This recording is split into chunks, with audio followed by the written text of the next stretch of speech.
On dit souvent que les vrais frères, c'est le sang. Mais parfois, la vie t'envoie quelqu'un autrement. Quelqu'un que t'avais envie de frapper au début et qui finit par devenir l'une des personnes les plus importantes de ta vie.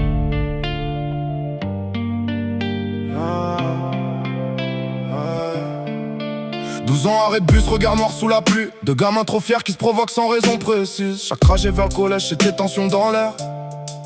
À la descente, ça s'embrouillait pour des conneries de caractère.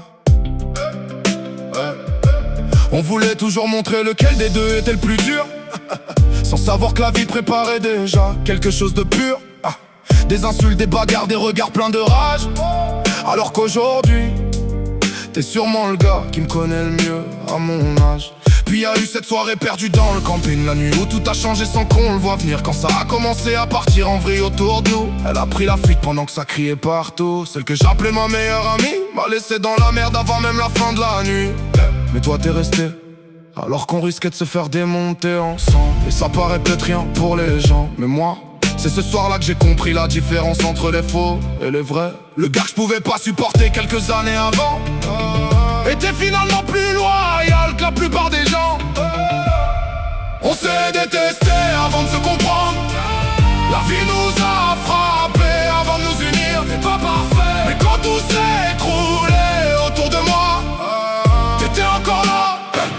Je préfère un connard loyal à 1000 faux frères qui parlent bien, parce que les vrais restent quand tout va mal. Et toi, t'as jamais quitté le terrain. La R25 garée devant chez moi jusqu'au lever du jour. Rosé jet bédos qui tournent, nos vies, nos détours. Des heures à refaire montent sous les lampadaires, comme deux types fatigués qui cherchaient juste un peu d'air. À la vie, à la mort, c'est ce qu'on se disait plus jeune, sans imaginer qu'un jour cette phrase deviendrait réelle. Plus de 20 ans qu'on se connaît presque par cœur. Je connais tes défauts, tes silences, tes douleurs. Et toi tu lis en moi comme personne ne fera jamais. On pourrait raconter nos vies à la place l'un de l'autre tellement on se connaît. Tu connais les moments où je tenais plus debout, les périodes où dans ma tête tout devenait flou. Quand je me détruisais tout seul sans savoir comment m'en sortir. Quand même moi je commençais à avoir peur de ce que je pouvais devenir. Et toi, t'étais là, pas avec de grands discours, pas avec des phrases parfaites, juste là, comme un frère. Tu m'as ouvert ta porte quand j'avais presque plus rien, pendant que certains disparaissaient dès que ça sentait la fin. Tu m'as trouvé un boulot pour que je reparte à zéro, comme pour me rappeler que j'étais pas qu'un type en morceaux. Et ça, tu vois, ça s'oublie pas. Même si t'es têtu, égocentrique, parfois carrément insupportable. Je crois que la vie m'a surtout appris qu'un homme parfait, ça existe pas.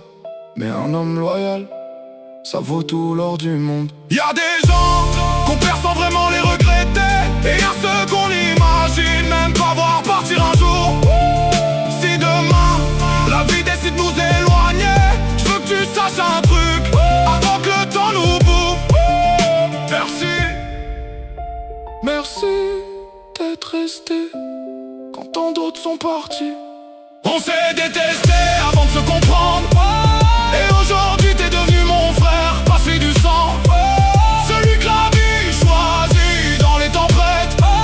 Je préfère un connard loyal à tous les faux gentils de la terre, parce que ma vie tombait en ruine. Toi, t'étais encore là.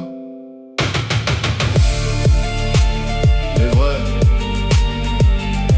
c'est pas ceux qui parlent le plus, c'est ceux qui restent quand tout le monde s'en va.